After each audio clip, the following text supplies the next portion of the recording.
Ang Middle East ngayon ay muling nagugulong ng digmaan. Pero bakit nga ba pinagbobomba ng Iran ang iba niyang kalapit na bansa, lalo na ang mga US at Israel allies sa Gulf? Noong Pebrero 28, 2026, 2026, Israeli-United States strikes on Iran. Isang coordinated airstrike ng Israel at Estados Unidos laban sa Iran ang nagpasiklab ng bagong yugto ng labanan. Matagal na kinasusuklaman ng Iran ang mga bansang ito dahil sa mga tensyon sa politika, militar at ideolohiya. Israel ay nakikita nilang malaking kaaway at ang US naman ay matagal ng kalaban ng rehimen ng Tehran.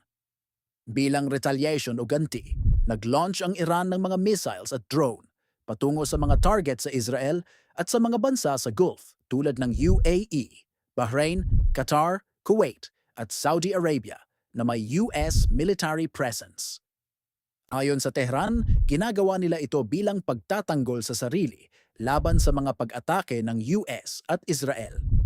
Sinabi nilang ang mga base ng Amerika sa rehiyon ay lehitimong target dahil ginagamit ito laban sa Iran.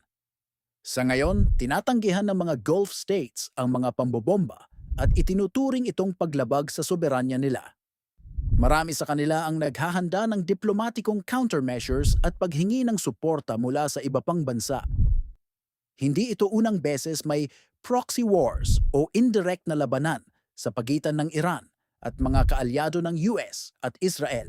Sa nakaraang dekada, sinuportahan ng Iran ang iba't ibang militang grupo sa Lebanon, Iraq at Yemen para ipagtanggol ang interes nito.